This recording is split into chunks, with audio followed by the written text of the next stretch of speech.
All views and opinions expressed in this podcast may lead to learning. All information provided is for educational and developmental purposes only and is not intended to be a substitute for a growth mindset. Before taking action, please consult your motivation.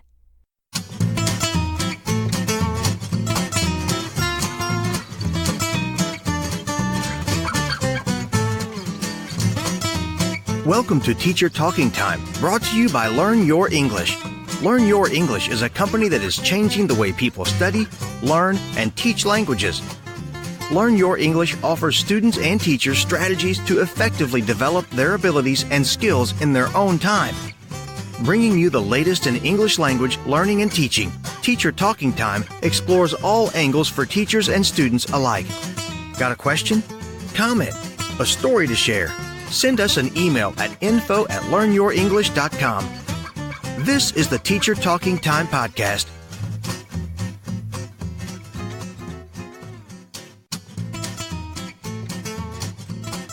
There will be teacher education places where, unfortunately, where it's all about the pedagogy, and it's not about the language itself.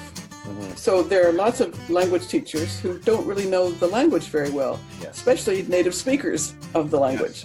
Yes. And so those native speakers who are trying to teach somebody else the language, they speak just fine, thank you very much, but really have never studied and learned to understand. That's too bad, because they have more difficulty understanding what their students are struggling with. On the other hand, it used to be that teaching the language, it was all about teaching the language and the literature, and there was very little pedagogy. And that was particularly true for people who were preparing to teach languages at the university level.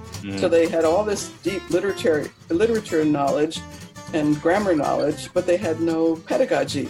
So it's finding the balance between knowing the language that you're teaching, and by language I don't just mean the grammar, I mean the language and its culture, the language and its and what it means in a larger sense, and also pedagogy, the language, knowing the language and having pedagogical strategies and skills that will allow you to bring the language to the students. Hi everyone, my name is Marek Kiczkowiak and I'm from Poland. You're listening to Teacher Talking Time, the Learn Your English podcast. Dr. Patsy Lightbown has worked for more than 40 years in the fields of language teaching and language learning. Her research has focused on the teaching and learning of second and foreign languages in classroom contexts. She is a distinguished Professor Emerita at Concordia University in Montreal, Quebec, Canada. In addition, she is a writer and editor, as well as a consultant and advisor to teachers, policymakers, curriculum developers, administrators, and evaluators of second and foreign language instructional programs. Professor Lightbown is also the co-author with Nina Spada of the wonderful, perhaps one of the most well-read books in ELT, How Languages Are Learned, which is also an award-winning book.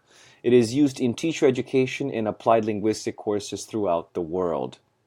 She has also published scores of articles on her research in professional journals and books, and some of these articles are compiled in Learning a Second Language in the Classroom, which has been published by the Shanghai Foreign Language Education Press in 2014. In our podcast today, Dr. Lightbown and I talk a little bit about her book, How Languages Are Learned. We talk a little bit about second language acquisition. We touch a little bit on the main strengths of the 4 strands of language acquisition, which is something designed by Paul Nation. We also talk a little bit about some of the micropoints of teaching and learning, the role of textbooks, as well as her experience teaching. I hope everyone enjoys the podcast.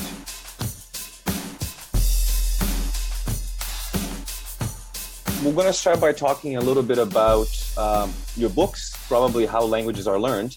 I would say it, in my opinion, is one of the most read books in English language teaching, and it explains theories of language acquisition for classroom teaching of first and second languages, as well as examining factors such as intelligence, personality, age on language learning as well as research ideas. So first of all, I wanted to thank you for writing it. I found the book to be tremendously helpful personally, and it has become one of the very few books I revisit on a regular basis. Well, thank you. That's very kind. Yeah, It's a book there was one of the first people who wrote a review of this book, its first edition, that came out, as you may know, in 1993. It was about half the size that it is now, but it was reviewed by William Rutherford from the University of, okay, I don't have to explain.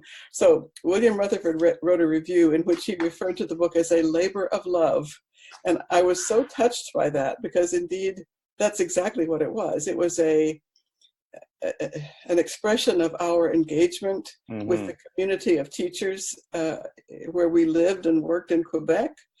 And it was also, of course, it's also a labor of friendship between Nina and me, because we're very close friends. We've worked together for a long, long time. And so it was very touching and a bit surprising to see an academic book review described as a labor of love, but we appreciated it. Yeah, no, absolutely. Like I said, I am eternally grateful for you and Nina having written this book. Could you tell me a little bit about the genesis of the book? What inspired you and your co-author Nina to actually write this book? We had been teaching, both of us had been teaching in teacher training, teacher education programs. She was at McGill at the time, and I was at Concordia. And we worked together on research activity, but we each also taught in our respective universities' teacher education programs, both undergraduate and master's level teacher education. And in addition, we often were invited to do workshops and teacher professional development activities in the community. And one of the things we did, of course, was to talk about language acquisition, since that was the research focus that we had. And the Ministry of Education in Quebec decided that they wanted to have what they referred to as a set of modules that they could kind of ship out into the larger, more widespread community, where there might not be a university professor available to give a workshop, but they wanted to give access to some of this material to teachers who were far away from a university teacher training program. So we were asked to devise a module that would touch on language acquisition research. And the idea was that someone out in the far reaches of Quebec could animate, what's the English word, facilitate this workshop. And we wouldn't have to be there, but the work could be there. So we said, okay, this has to be something that can be kind of self-taught or administered, facilitated by somebody who doesn't have a PhD in language acquisition. And so we started out writing it that way. And then a friend of ours, a colleague of ours from the UK, looked at it and said, gee, other people would like to see this too. And he convinced us to submit it to Oxford. And Oxford's first reaction was, it's very nice for Quebec, but I don't know if anybody else would want to have it. It maybe is too specific. Anyway, wow. Long story short, we tweaked it a bit, I guess you'd say. And it turned out that it actually has been read all over the world. I mean, I can't tell you how humbling it is to walk into a teacher education program somewhere in a country I've never visited and where I know no one, and to be greeted with such enthusiasm because of the book. And so Nina and I have both had that experience of being treated as sort of, I don't know, rock stars sometimes. Slightly embarrassing, but it's wonderful that the book has been received so well. It was our intention to make it a book that was accessible. We originally actually thought it would be accessible to the point that teachers could read it on their own without having to have a professor teach it to them. We didn't think of it we didn't think it would be a textbook, but we understand that now it's very often used, as you say, as the first textbook that people meet when they start an ESL program or something in the area. So, and that makes it nice because teachers can, professors who teach the course can enrich it, supplement it, localize it in ways that make it particularly useful. So it's the shell, and in local environments, people can adapt it to their needs. Absolutely. I think what you said is very true. I think it makes second language acquisition research more accessible to teachers, because more often than not, I think one of the biggest criticisms that I hear from practitioners, I mean, the teachers who are in the classroom, is that they don't really have time to read research. They don't really have time to download these papers, because a lot of them cost a lot of money and it's quite expensive for a teacher to download these things. But I think the book definitely encapsulates all the theories that one needs to become comfortable with in terms of understanding how languages are actually learned. Well, I think if it helps teachers realize that it really is about learning, it isn't just, I mean, teaching is important, but the reason we teach is so that students learn. Yes. And so the more we understand about learning, the more likely we are to be able to teach in a way that facilitates that learning, because nobody can learn for somebody else. I mean, we try to adapt our instructions so that it makes knowledge available to students, but they have to come to it. They have to reach out and get it. So the more we know about how they do that, then the better we can serve them as teachers. And you're right about teachers not reading research. Teachers don't have time. Legitimately, teachers don't have time. And when they do encounter research, it's often written for other researchers, which is perfectly legitimate, perfectly appropriate. But if teachers are going to be able to use it, then it needs to be adapted to their interests and their needs and their backgrounds. So that's something that we've talked and written a lot about recently, and the sort of shared responsibility for researchers and teachers to inform each other so that researchers have a better understanding of what teachers need and what they're looking for, and so that when researchers write with the intention of influencing teachers, they write in a way that gives teachers access to the knowledge or the information they want to share. Oh, that's very true. I think it was Michael Lewis who said that languages are actually not taught, languages are learned. To be sure, yeah. And I agree with that. I think my question to you is, so you've been talking, what you said is true. We emphasize too much the teaching of languages and not so much the learning of languages. So my question to you is, again, paraphrasing the books, how languages are actually learned, in your opinion? That was a question, was it? Well, how can I? What's the short answer? This is short. There is no short answer. No, there's no short answer, nor is there any shortcut to learning. And I think that's the other thing that, with the exception of a few savants, and we won't use them as examples. For most people, the learning of a language is the work of a lifetime. You don't learn a language and then have done with it. You start learning at a certain point.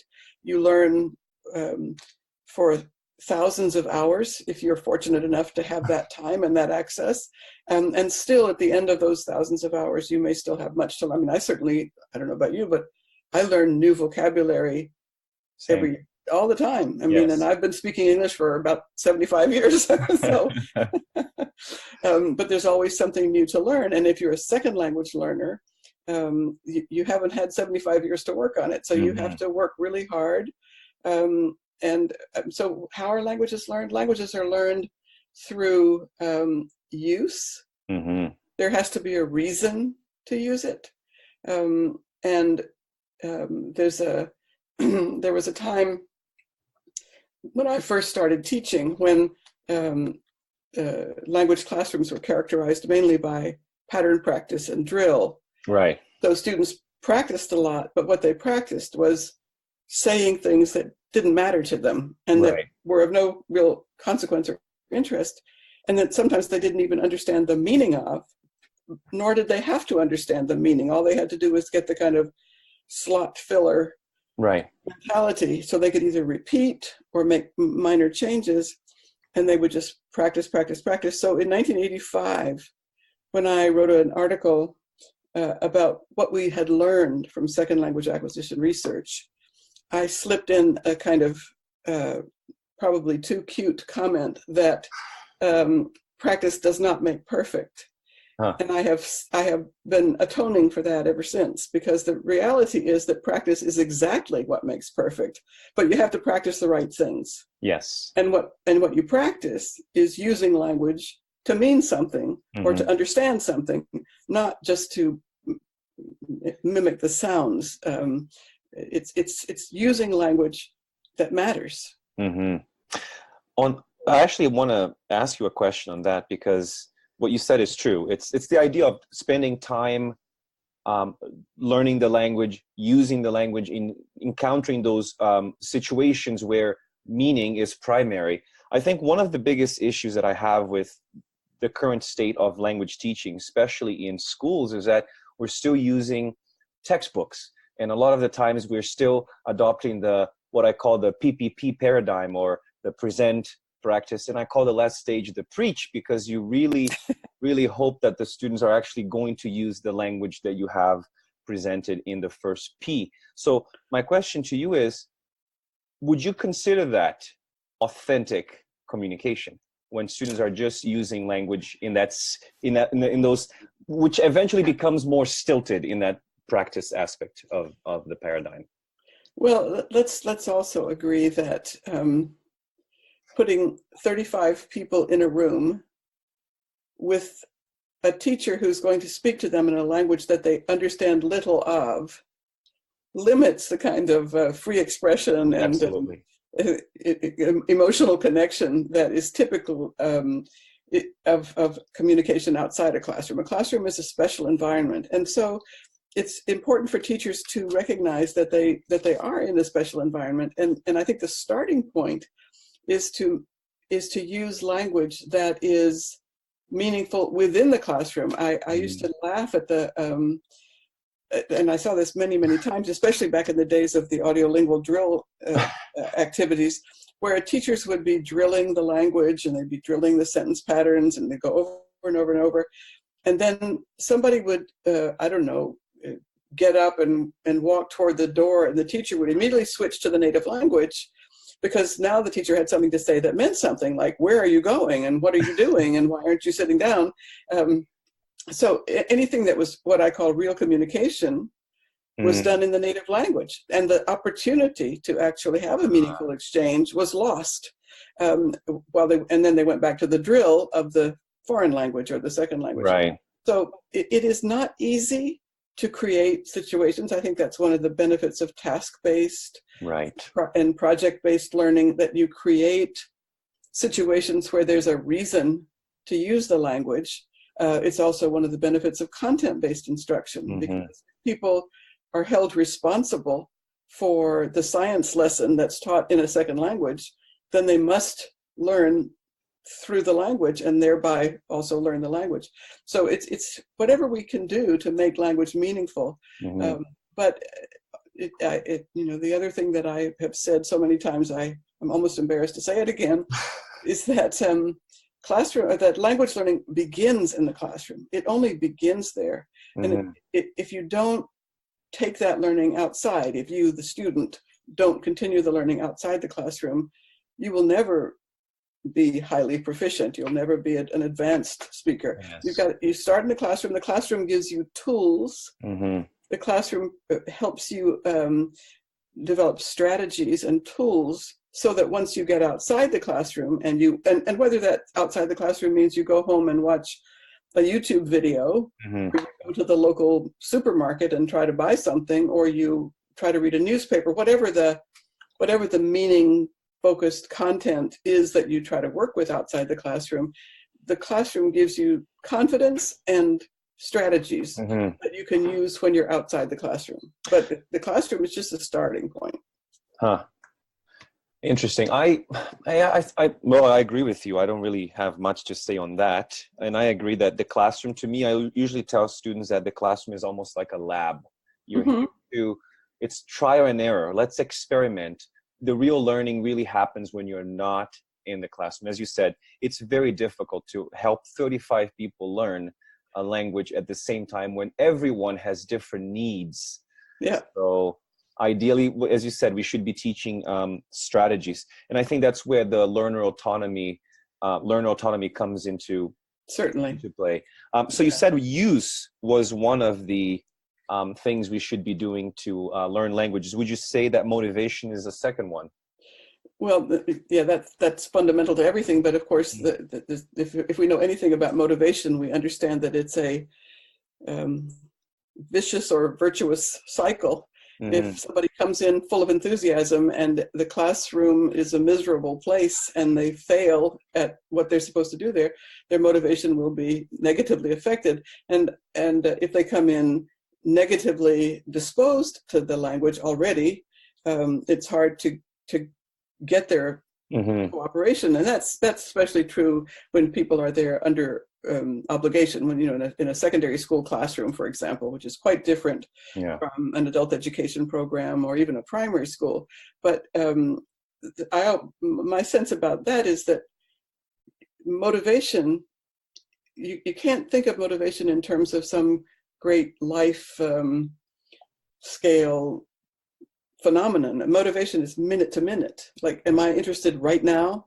Are you saying something right now that I want to pay attention to? Are you creating a situation right now that I want to contribute to? Mm-hmm. That's what I think classroom motivation has to be. It's much more, that's what the teacher has some control over. Right. I think Zoltan Dornier's work on motivation, I think, is just so interesting. And of course, motivation is much more complicated than anything we're saying right now. Mm-hmm. But motivation isn't something that you have, like how tall you are or what color your hair is. It's something that changes all the time. Yeah. And teachers have some impact on it. And then there are other aspects of it that they can't control. And I think it goes back to what you said earlier with the idea of practice. I usually believe, I don't rely so much on motivation to do things.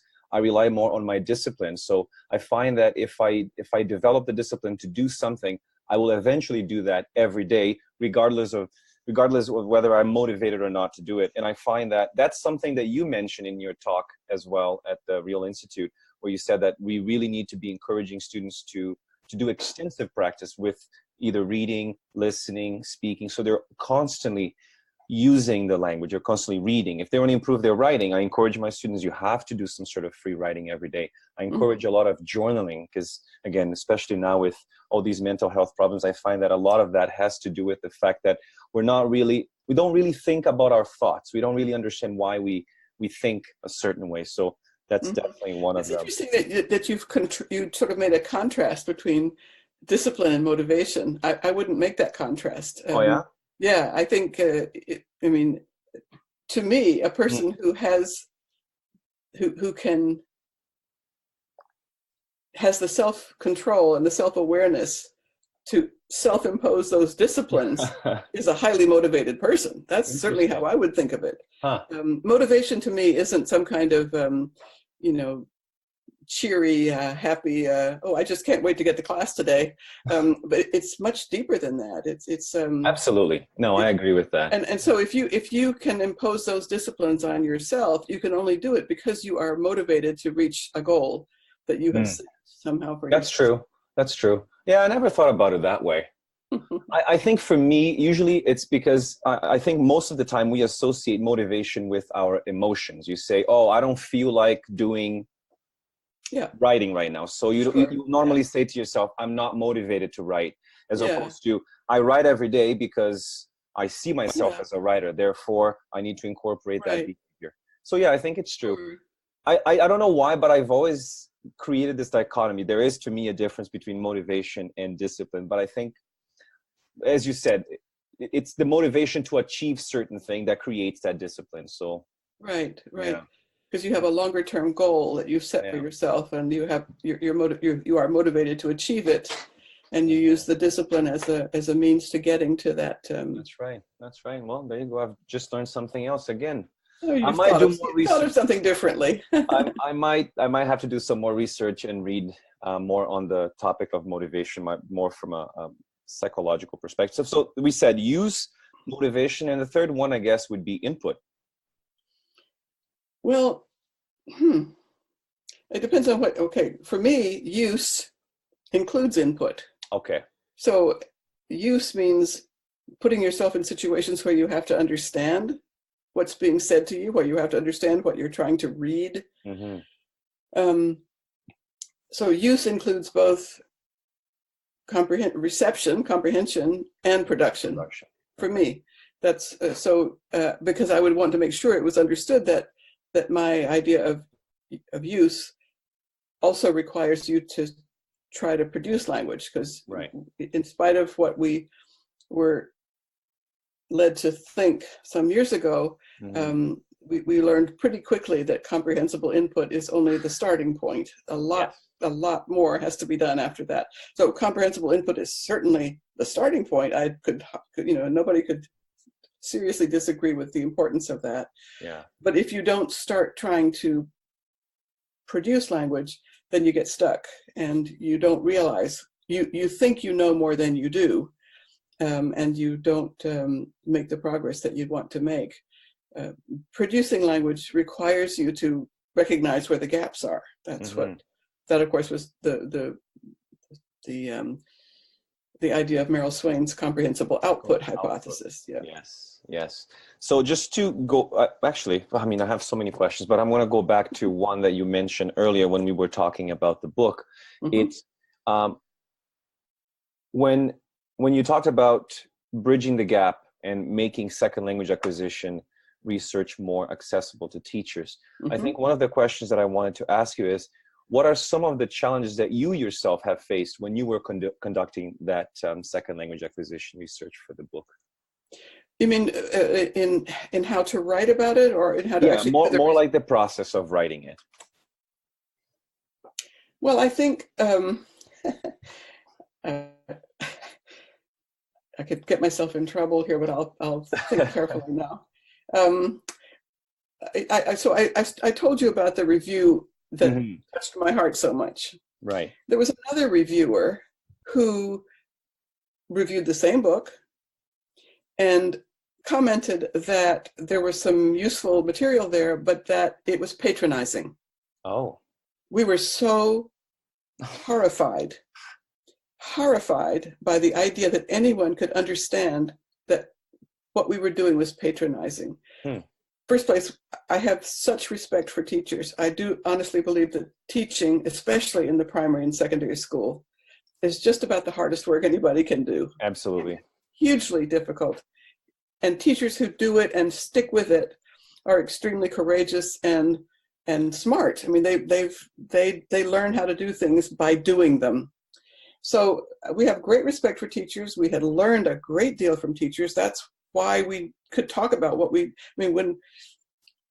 know about language acquisition in the classroom, we know because we've watched teachers teaching and learners learning in the classroom. So this person said something about being patronizing. We thought, oh, that's dreadful. We were just so horrified. But I think what he meant, and it's sad, is that we used simple language. We used short sentences where it was possible to use what I would call a non-academic term. Right. We just tried to use simple, straightforward language where we knew. You have to accept that you cannot say everything. You have to accept that not all the caveats and provisos and statistical significances can be conveyed. If you're going to make it accessible. What you hope to do is to make it accessible to people and then pique their curiosity, so that if there's some particular issue that they find important enough, they might seek out an opportunity to learn more. And this issue of making research accessible has become quite important in the recent past. There is an initiative, among others, but one initiative that I find particularly impressive is out of work being done by Emma Marsden and her colleagues. It's something called OASIS, and I'm going to. I would have to. This is where being 75 doesn't Don't worry, Work I can my look it up favorite. here. Yeah, look it up. The work that they're doing invites researchers to write one-page summaries of studies that they've done, and to write those one-page summaries with a teacher population in mind, so that the main findings of their studies can be accessed online, free, and then if people want to go further, they can.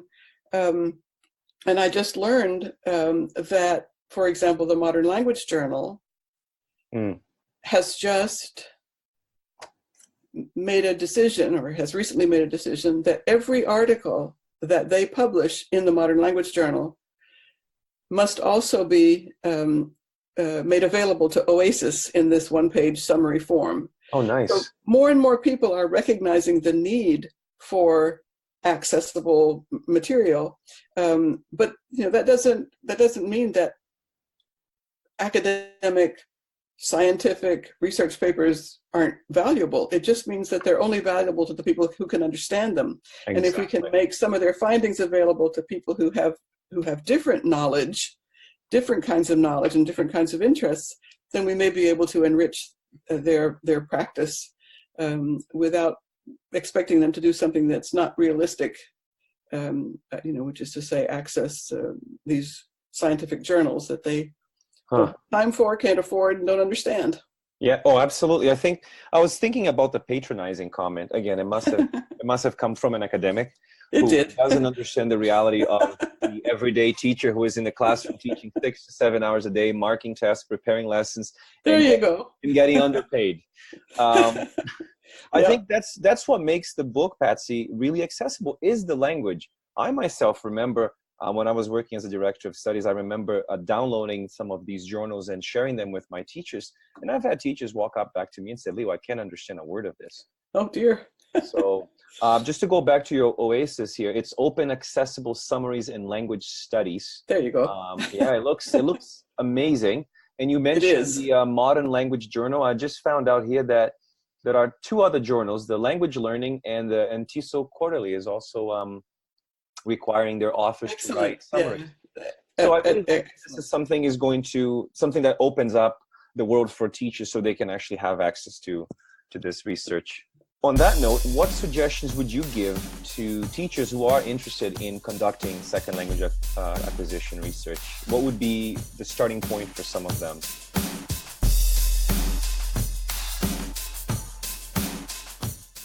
Let's take a quick break. We'll be right back.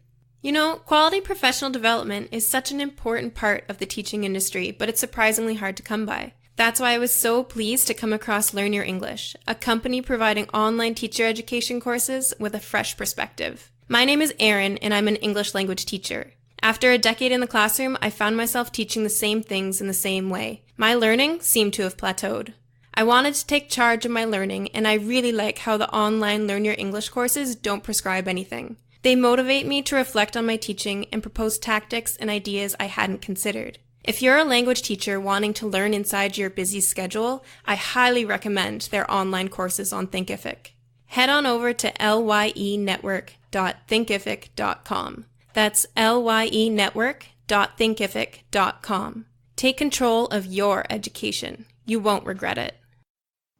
Hi, this is Yuki from Japan. You are listening to Teacher Talking Time, the Learn Your English podcast.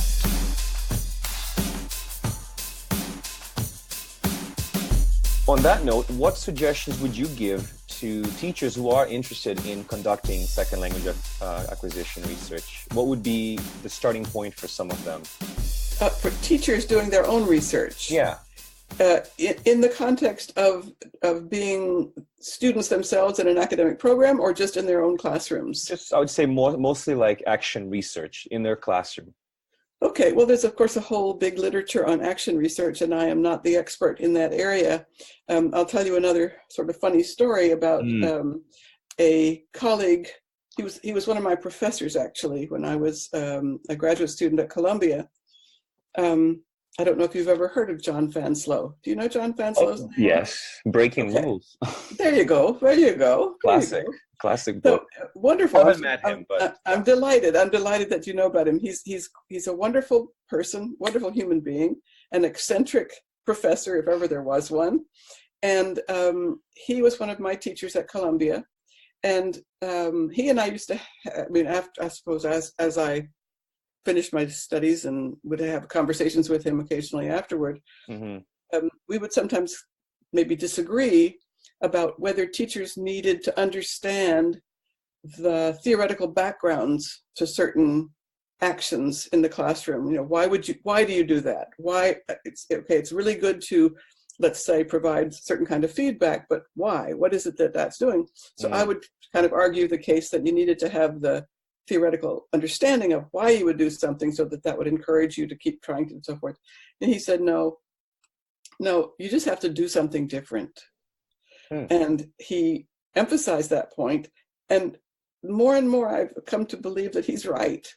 That what teachers, what we know is that for better or worse, when you teach, because it's such a hard job, if you find something that kind of works, then you'll probably do more and more of that. And in John's own research, it looks like I can remember he found that teachers have less and less variety in their activities as the year goes by.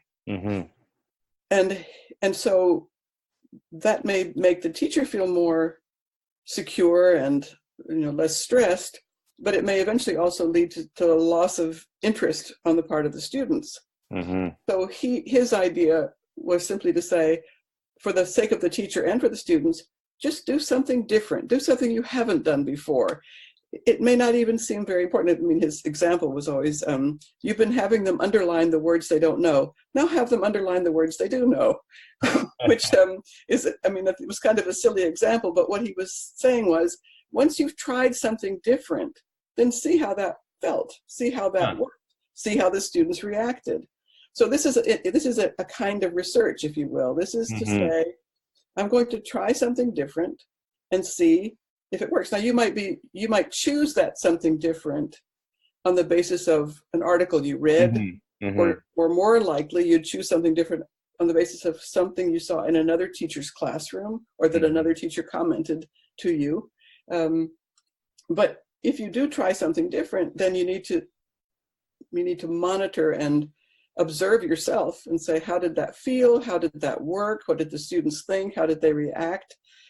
So that's a very basic kind of research. Now, teachers can obviously do things that are more systematic or widespread, but I think the important thing is, if we talk about teacher research, to realize that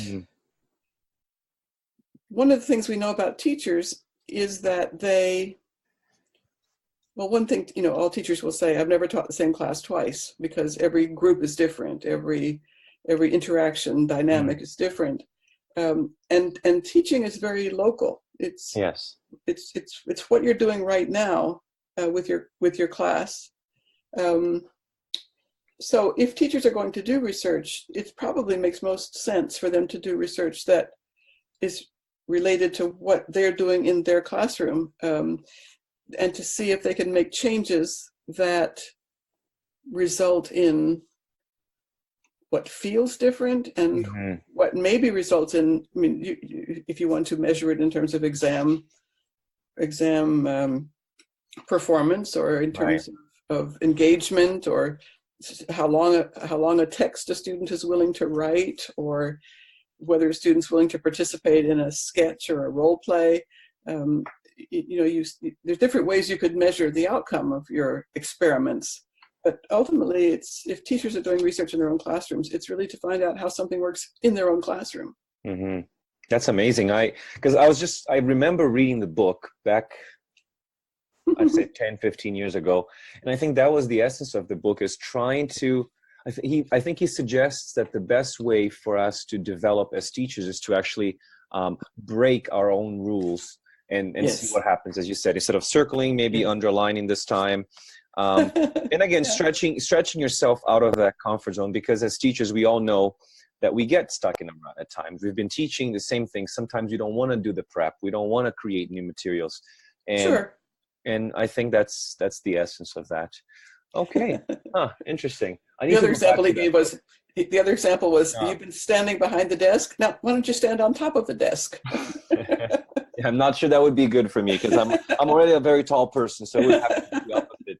Lie down on the floor and teach your lesson. Or There you go. That could happen, yeah. I do remember the book having an impact on me and change. I never really stand in the same position. I never do the same things in the classroom, never start the classroom in the same way. And I think that was the main message of the book for me. I want to talk a little bit now about your presentation that Mike and Andrew and I had the pleasure of attending at I think it was the Real Institute, the Ryerson University conference. And you talked about applying Nation's 4 strands of language acquisition: meaning-focused input, meaning-focused output, language-focused learning, and fluency development. I was wondering if you could summarize for our listeners very quickly what the 4 strands are, because I feel like many of them are not familiar with that.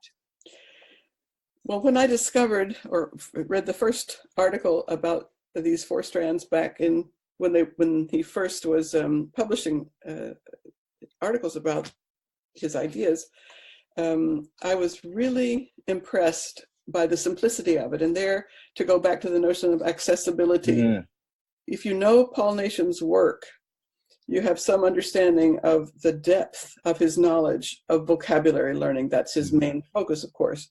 But he has an enormous history, deep and wide, of understanding how people acquire vocabulary and how most successfully to teach vocabulary. And he drew on that to talk in terms of to basically simplify what it is that is necessary to be successful in teaching vocabulary. And he said, you just need 4 things. And those 4 things are meaning-focused input, which is very similar, and he will say this in his work too, very similar to Krashen's idea of comprehensible input, where it's either material that you hear or material that you read, which you understand, but which has enough elements in it that you're not familiar with, that it challenges you a bit. But your purpose for reading or talking or whatever it is or listening rather, is to understand the meaning of what's in the text.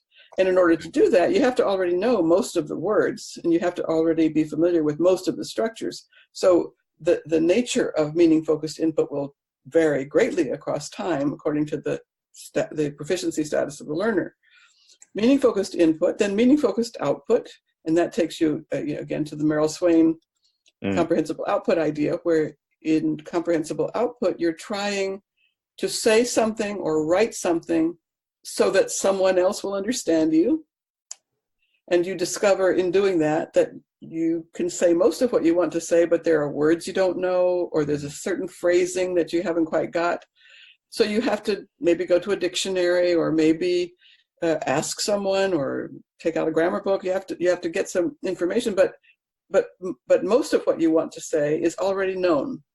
You already know most of what you have to say, and your purpose in meaning-focused output is to communicate what you already can say or write.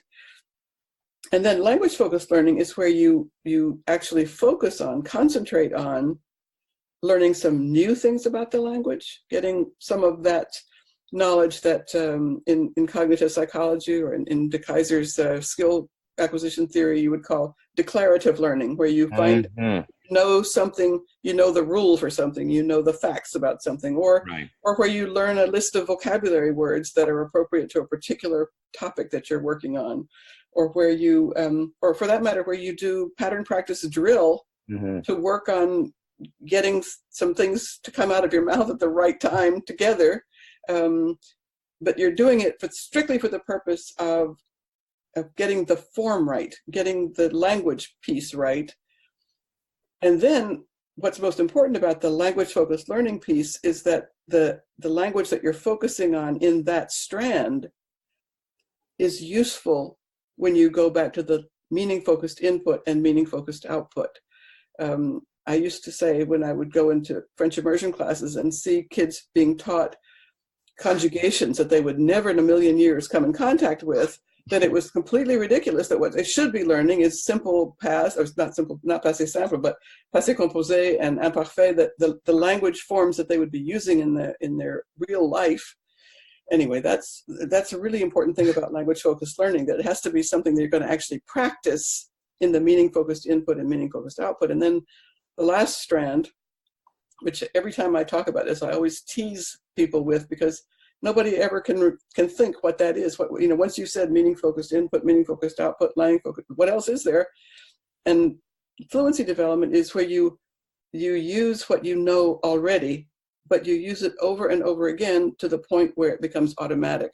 And this, again, it's not pattern practice, and it's not structured drills. It's meaningful language use. Mm-hmm. So, this is one of the most challenging things, I think, for teachers to develop in the classroom is to create situations where students have to say the same thing over and over again, or something similar mm-hmm. again and again, but to do it faster and more accurately with time. Mm-hmm. So there are activities of the sort that Nation mentions, things like timed writing, where you write something, you write a text, and then you have 10 minutes to write it, and then you put it away, and then now you have 8 minutes to write the same thing. Mm-hmm. Again, to put the same information. Right.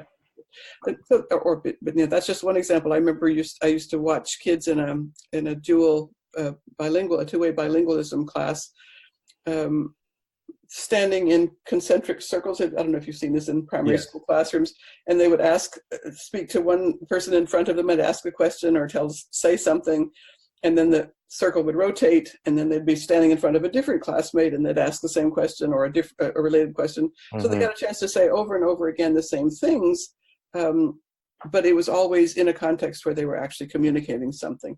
So listening to something, and then listening to something at a higher speed, so that you can listen to it faster, or writing something and writing it more quickly.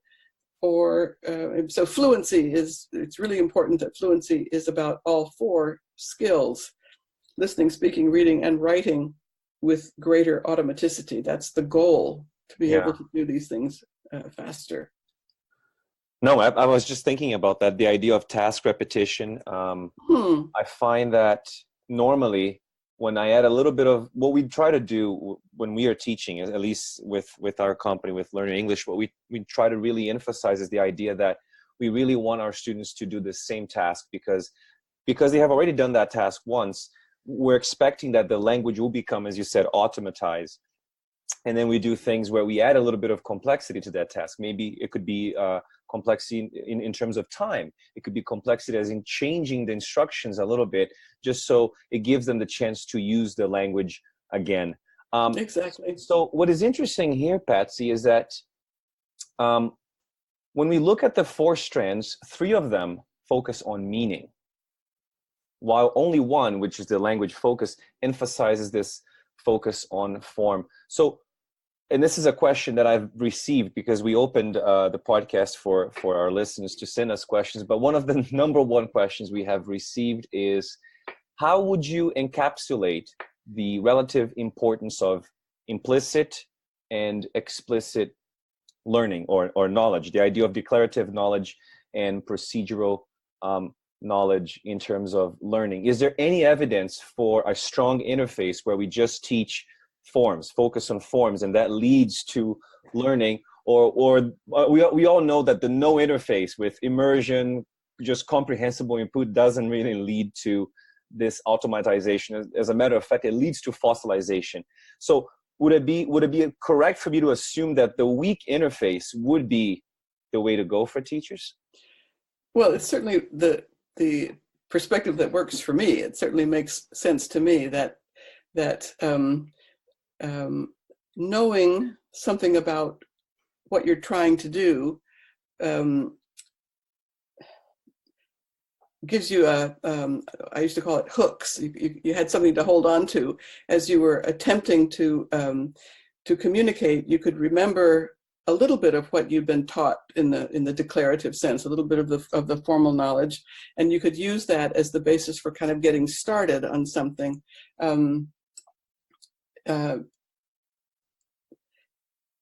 I think the declarative knowledge has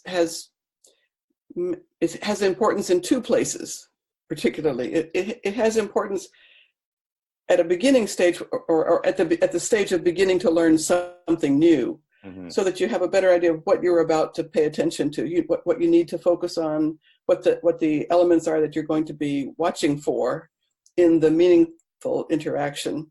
And then, of course, that kind of knowledge has a role when you are struggling to produce language or struggling to understand something and you can't figure out what the problem is. Then having an intervention where someone comes along and says, here's why that's hard for you to understand, or here's what you're saying, this is what you mean to be saying, and this is what's different about it. So I think both at the beginning of learning a particular aspect of language and at a point where you're struggling, having some guidance from language-focused learning is valuable. But then ultimately, the only way you get to fluency and automaticity is practicing using the language in meaningful interaction. The other important thing about fluency, of course, is that by developing this automaticity, it frees your mind so that you can pay attention to more new things. So the more things you have accessible automatically, the more you can pay attention to something new in a pressured, meaning-focused interaction. If you're struggling to understand every single thing, then you're going to be you're just going to get frustrated. So the more you can automatize, and that's a gradual process, and eventually you just have more and more things that are accessible to you automatically. And I think that's, as you said, I think that's what makes sense to me as well, especially learning how to ride a bicycle. You don't really learn the parts of the bicycle. You kind of learn by riding the bicycle. It's the idea of learning by doing versus what we normally see with classroom teaching now, where students are learning the language and then they're being asked to use. And I think that's that's why we believe that task-based language teaching, and as you said, problem-based and content-based support this notion, this theory. I think one last thing I have to say about, I have to ask you about the four strands is that I would say, you can disagree with me on this, but the main argument of the four strands is to provide a variety of ways of helping students learn a language. So why do you think there is still this very strong emphasis on teaching forms? Why do you think this has been so prevalent in our industry? Maybe because it's easier. If you just have a list of things to teach, then maybe that's the answer. I think it's also people teach as they were taught. It's hard to break the habits of your own learning experiences. I think those are probably the main reasons. Okay. It's certainly easier to think up a grammar exercise than it is to think up a meaningful task that students are capable of doing at the level of language they currently have, but that will also push them to learn a little bit further. I mean, developing really good language learning tasks is an enormously difficult thing to do. I'm sure you'll agree. Yes, absolutely. Whereas, opening to page 43 of the grammar book is much easier. Much easier. But I find that just walking into the classroom and looking for opportunities where language is naturally emerging and following the flow with those conversations, and as you said, really providing assistance where we notice that students are struggling. That's where to me, I see teaching more as not preemptively teaching forms, but reactively looking at what students are producing and then kind of scaffolding that type of learning. Absolutely. And one last thing, in lieu of all these points you've just made, what do you think, especially because you have done a lot of teacher training in the past and teacher education, what should be added to these to teacher education pre-service courses to help better prepare teachers, or even better inform how they make use of textbooks? For example, maybe a greater emphasis on language analysis, language awareness. What, in your opinion, do you think we should be adding to these courses? My goodness, that's a difficult question. I guess I can only answer it in specific terms, because there will be teacher education places where, unfortunately, let's just say as an example, where where it's all about the pedagogy, and it's not about the language itself. So there are lots of language teachers who don't really know the language very well, especially native speakers of the language. And so those native speakers who are trying to teach somebody else the language that they speak just fine, thank you very much, but really have never studied and learned to understand, that's too bad, because they have more difficulty understanding what their students are struggling with. On the other hand, it used to be that teaching the language, it was all about teaching the language and the literature, and there was very little pedagogy. And that was particularly true for people who were preparing to teach languages at the university level.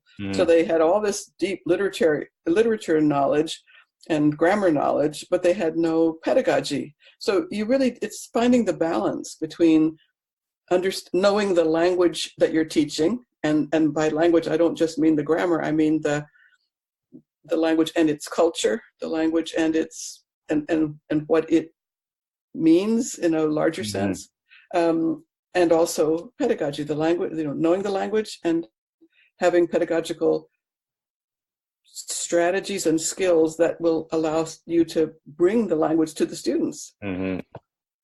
Absolutely. No, this is true. It's great. I would like to end by asking you 4 rapid fire questions. Oh dear. And these are, again, you're already out of time. I'm afraid you're 4 minutes late. Very quickly, what advice, knowing what you know now, what advice would you have given to your 20, 30-year-old self, your younger teacher self?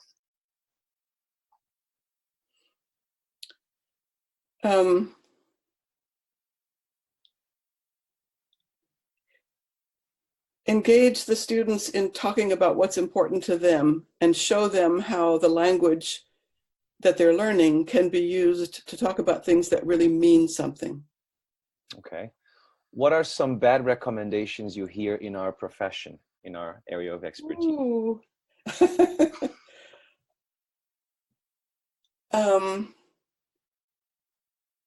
Some bad recommendations. Yeah.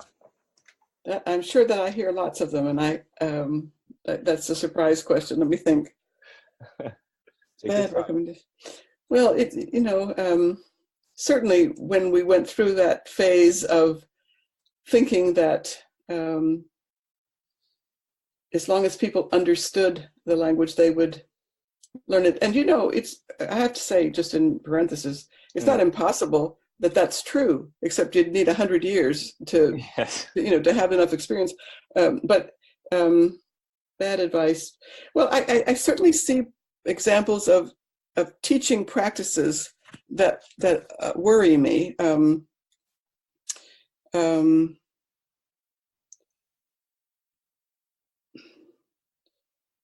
Teachers who, I think, I don't think I'm answering your question, because it's not so much a question of bad advice.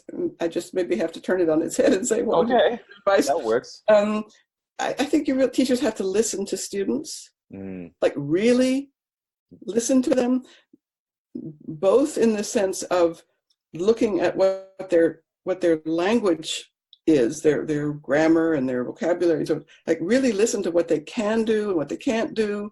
Really read their papers to see what they're trying to say. I've seen so many cases where teachers would go through and put corrections on a paper, and those corrections would show that the teacher had never actually thought about what the student was really trying to say. Yes. The correction was to some superficial grammar point, but it didn't even understand the student. So there's no focus on the flow, I guess. It's not really how the ideas connect, but mostly correcting their grammar. That's something very superficial like that. That's right. So. So really, really listen to the students in that sense, or read the students in that sense, but also pay attention to the students in terms of what they want to get out of the course. Why are they there? I mean, apart from the, they have to be because it's their requirement. Yes. But most students aren't there. Most of us, even in secondary schools and primary schools, students are not just there because of the requirement. They actually think they can get something out of the class. So pay attention to what they tell you about what they want to learn. Mm-hmm.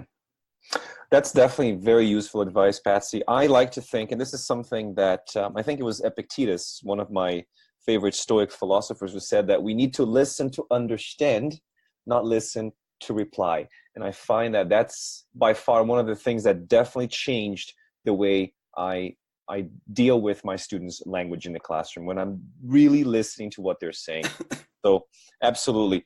You are so right. I'm going to let you off the hook with the last one here.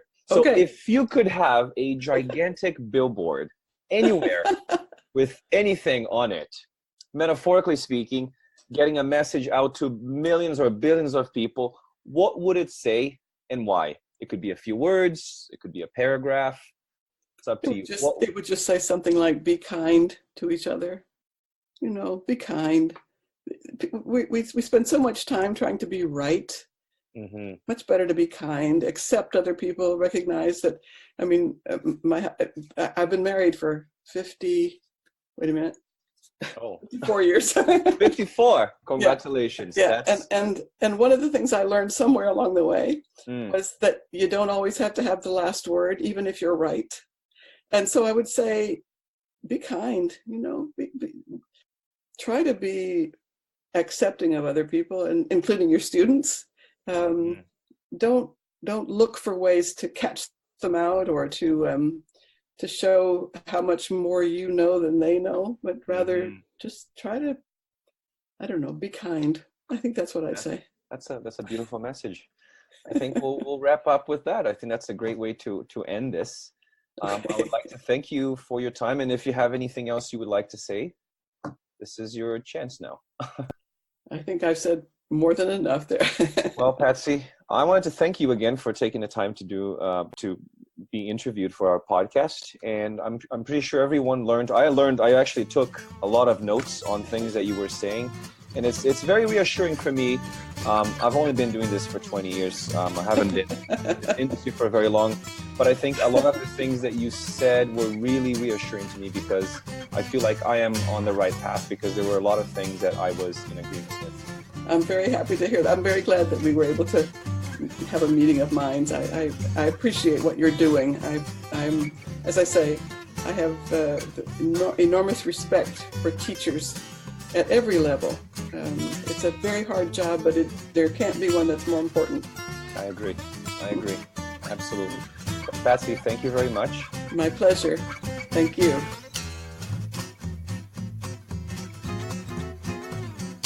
You've been listening to Teacher Talking Time, brought to you by Learn Your English. Ready to take control of your education?